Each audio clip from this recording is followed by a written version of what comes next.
Hello friends, तर या व्हिडिओमध्ये आपण बार्टी विषयक एक नोटिफिकेशन आलेलं आहे ते पाहणार आहोत।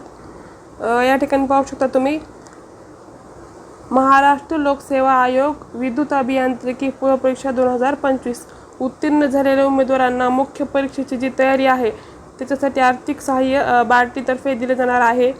या ठिकाणी पात्रता योजनेचे स्वरूप काय आहे, पात्र अनुसूचित जातीच्या उमेदवारांना एकर कमी रक्कम किती 15,000 आर्थिक सहाय्य बार्टी मार्फत दिले जाणार आहे। तर याची पात्रता आहे बघा, उमेदवार महाराष्ट्र राज्यातील व अनुसूचित जातीचा असायला हवा। उमेदवार दिनांक 15/4/2026 रोजी जाहीर झालेल्या 12/2025 महाराष्ट्र लोकसेवा आयोग विद्युत अभियांत्रिकी पूर्वपरीक्षा 2025 उत्तीर्ण झालेला असायला हवा। सदर योजनेसाठी वयोमर्यादा 35 वर्ष राहणार आहे। अर्ज कसं करायचं आहे बघा, या ठिकाणी ही जी आहे ही अर्ज भरण्याची लिंक या ठिकाणी त्यांनी दिलेली आहे बघा। ठीक आहे, तर 13 तारखेपर्यंत लास्ट डेट आहे, 5 वाजेपर्यंत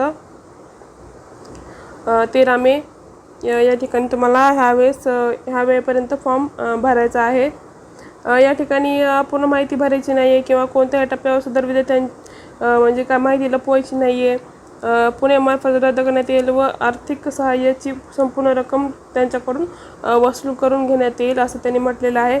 एकाच विद्यार्थ्याने वेगवेगळी माहिती भरू नये, ठीक आहे, वेगवेगळे फॉर्म भरू नयेत। ऑनलाईन अर्जाव्यतिरिक्त उमेदवाराने सदर जाहिरातीसोबत जोडलेला अर्ज अचूक भरून अर्जासोबत खाली नमूद केलेल्या कागदपत्राची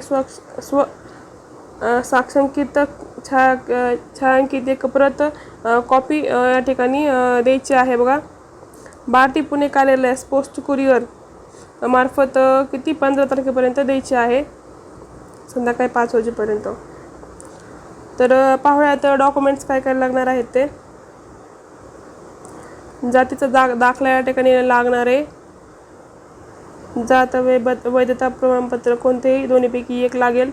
रहिवासी लागणारे, ज्याला की आपण डोमासाईल म्हणतो, ठीक आहे। MPSCची विद्युत अभियांत्रिकी पूर्वपरीक्षा 2025चे प्रवेशपत्र लागणारे, आधार कार्ड, कोणत्याही राष्ट्रीयकृत बँक पासबुकच्या पहिल्या पानाची छायांकित केलेली प्रत लागणारे।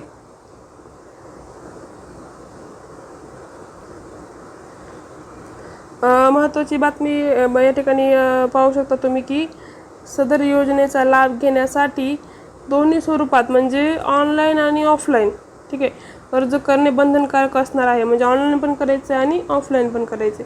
केवळ ऑनलाईन अर्ज किंवा फक्त हार्ड कॉपी जमा केल्यास अर्ज ग्राह्य धरला जाणार नाही। तुम्हाला तिथे जाऊन ऑफलाईन पण कॉपी द्यायची आहे। पत्ता या ठिकाणी त्यांनी दिलेला आहे बघा, डॉक्टर बाबासाहेब आंबेडकर संशोधन व प्रशिक्षण संस्था BARTI, Queens garden camp Pune या ठिकाणी तुम्हाला हे ऑफलाईन फॉर्म पण द्यायचा आहे। तर इथे पाहू शकता बघा फॉर्मचा फॉर्मॅट कसं आहे। फोटो इथं लावायचे आहे, फुल नेम, सरनेम, जे काय फादर नेम आहे हे असं फॉर्म आहे। याची प्रिंट काढून हा फॉर्म भरून द्यायचा आहे, ऑनलाईन ऑफलाईन, ठीक आहे। तर वरती आपल्याला ही वेबसाईट दिलेली आहे बघा, या वेबसाईटवरती जाऊन हा फॉर्म भरायचा आहे आणि ऑफलाईन पण द्यायचा आहे। खालचा जो फॉर्म आहे तो त्याची प्रिंट काढून फॉर्म भरून तो फॉर्म सबमिट करायचा आहे 15 तारखेपर्यंत आणि ऑनलाईनचा 13 तारखेपर्यंत 13 मेपर्यंत, ठीक आहे। जे जे विद्यार्थी या योजनेचे पात्रता त्यांची असेल त्यांनी हा फॉर्म नक्की भरा। थँक्यू।